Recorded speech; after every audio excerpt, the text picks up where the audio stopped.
Hi, I'm Greg Hunter. This is the weekly news wrap-up for Friday, June 20th, 2014. Tomorrow is the longest day of the year. My top story, President Obama is sending 300 military advisors to Iraq. He says he's not going to put boots on the ground, at least not just yet.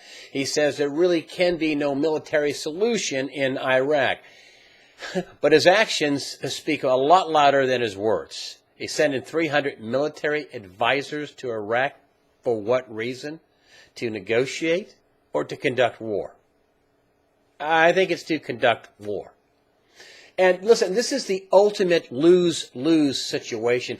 Remember I told you that we were arming the rebels in Syria, and a big part of those rebels were Al-Qaeda-related rebels. Well, here now they're ricocheting back in the country. And I have gotten comments from folks around the world saying that, well, this is really a popular uprising. That, that they're rising up against the Shia government of al-Maliki, right? Yes, in part that's true, but it also in part we helped arm ISIS or ISIL, this Islamic State of Iraq and Syria, or the Islamic State of Iraq and Levant, ISIL or ISIS. We've helped arm these people, and they are a sizable military force. They say they're 15,000 strong, ISIL. That's what they say they are, and they have taken over a large swath of Iraq. Now think about this. So does the president bomb some of the people that he's armed? Does he bomb the Sunnis? And who wins if that happens? Because I told you that we would ultimately be helping Iran in Iraq, right? And surprise, look at this. Here's the headline from this week. U.S. may work with Iran against militants in Iraq. Iran is Shia. The government in Iraq is Shia. And no, the government in Iraq has not been inclusive. Saddam Hussein was a Sunni, and he was terrible to the Shia. Well, now the Shia are in charge, and they're not so nice to the Sunnis. What I'm telling you is that this is a lose-lose situation. Basically, the United States has armed both sides, and now we're walking into the middle of a civil war. And it's not a matter of if, it's a matter of when it goes full bore, and it's going to be bloody and ugly, and it's going to spike oil prices. Oil prices are already moving up, and it will spike oil prices. And do we bomb the Sunnis and alienate, that part of the Arab, the Muslim world, or do we help the Iranians gain influence and control by helping the Iranians protect the government of Iraq that's there now? How do we win here? This is a colossal mess. It is a lose-lose scenario. Keep your eye on this situation. I think a civil war, a bloody one, is coming. Speaking of war, the Russians are massing forces on the Ukrainian border, according to NATO. Heavy fighting has been reported in eastern Ukraine. That's a given. That's been going on, but it's not letting up. They had some sort of a ceasefire for not long, not long at all. The other thing that's going on there is that Russia is, not only are they massing these troops, but has been spotted a 10-mile-long military convoy between Russia and Ukraine. At one point it was stopped. But they are definitely massing troops on the border. Once again, Russia is massing troops on the border in Ukraine. And that is there's no end in sight to that either. Now, a top, Russian official was talking about how, we're moving closer towards a conflict. Why? Because a big pipeline blew up there this week, or it was blown up there this week. I mean, flames were shooting up in the air a couple hundred meters, according to reports. Now, was that because Russia has cut off gas to Ukraine? Was that because Russia said, hey, you need to pay us for all this past gas we gave you? Or you need to pay us as you go? You need to pay us up front for gas? Listen, this is summertime, even over in Ukraine. And so, therefore, people aren't going to be shivering. But wait till winter rolls around. But this is a situation that is getting worse and worse every day. And it could touch off a war between NATO and with the U.S., on the NATO side, and we are NATO, and the Russians. At the very least, Russia could blow into Ukraine and cut the country in half. or they could blow into Ukraine and keep going right into Kiev. I don't know how bad this is going to get, but it's getting bad. And the United States is also threatening a third round of sanctions on Russia.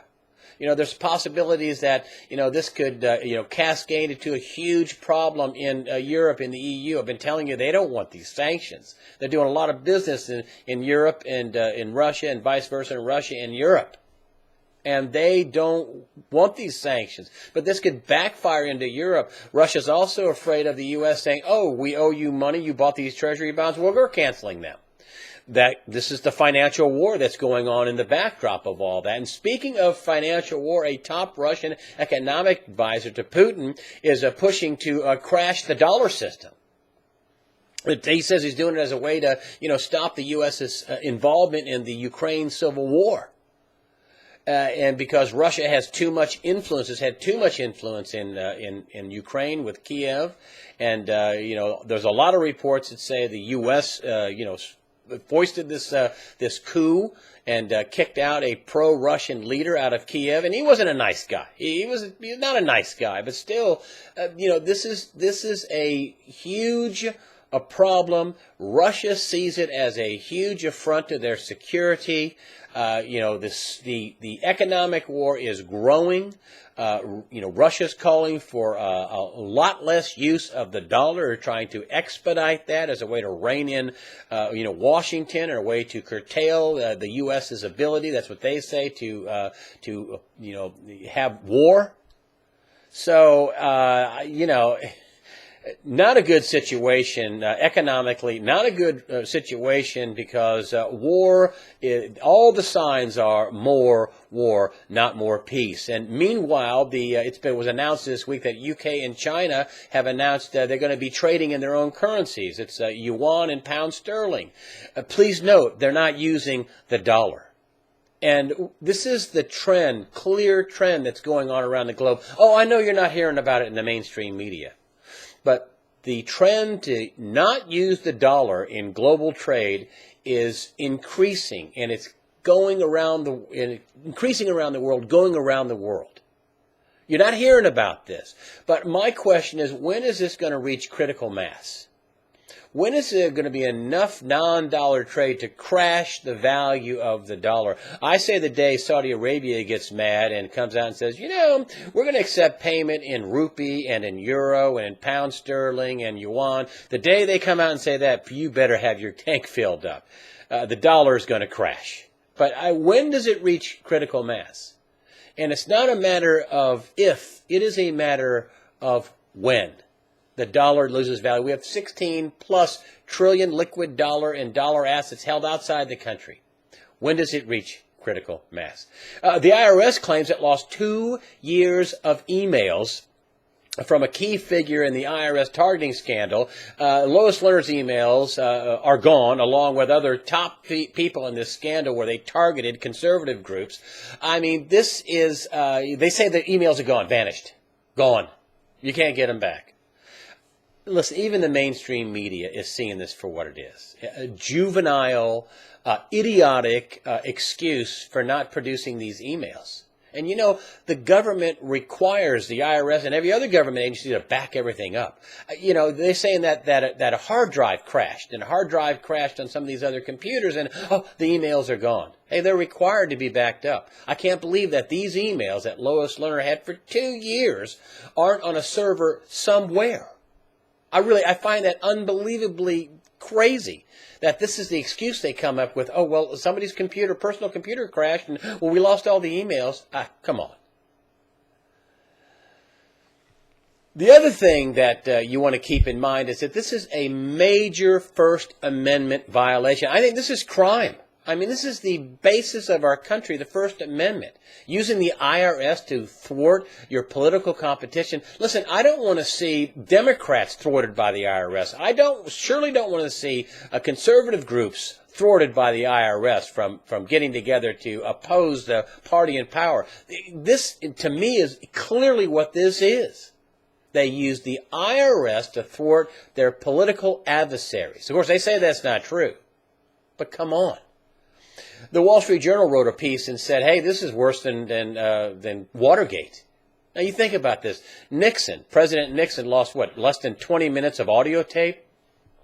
The IRS lost 2 years of data from Lois Lerner and other key figures? Really? Can I just say, hey, my hard drive crashed. I'm sorry, I don't have any of these records, IRS. Oh, no. This is absolutely hypocrisy at its finest. The IRS, we lost our data. Oh, well, sorry. I mean, listen, if this isn't a cover-up, I don't know what is. I mean, they lost 2 years of data, and the dog ate my homework? This is simply outrageous, and even the mainstream media, at least some of the mainstream media, sees this for what it is: ridiculous, idiotic, juvenile. But for the most part, the mainstream media really hasn't covered this story. And this is why they're heading towards the ash can of irrelevance. I mean, you're a media company, and you don't understand why somebody using the IRS to thwart First Amendment activities isn't a colossal story? This is one of these phony scandals? Not a smidgen of corruption, according to the president? Really? Produce 2 years' worth of emails. Let's see them all. Not a smidgen of corruption? This is outrageous. Illegal immigrant children are flooding across the border, our southern border from Mexico. Unbelievable story. Of course, the Obama administration doing nothing. Not doing anything. These people are being driven deep inside the country, and now the Division of Homeland Security, DHS, is putting out feelers and putting out requests so they can have people shepherd underaged minor children into America. They ought to have people shepherding these children back to their home countries. That's what ought to happen. These people ought to be stopped at the border, be given food and water, and be shepherded back to their home countries. This is an outrageous security problem. Governor Rick Perry in Texas says that Texas can't wait for Washington to act on this crisis. He says that safety and security in Texas is threatened. And I say the entire security of the country is threatened. I mean, somebody could walk in with anthrax, guns, a suitcase nuke. I'm not saying that these killed children are doing that, but if they are so busy changing diapers and worried about underage minors, doesn't that leave the border wide open for terrorists to come into America? And here we are, an unbelievable fight in Iraq. We have a burgeoning fight that we are involved in, at least covertly, with the Russians in Ukraine. We have a financial war going. Unbelievable that the Obama administration isn't sending people like Governor Rick Perry down to the border to say, hey, whoa, stop. No. No. This is absolutely outrageous.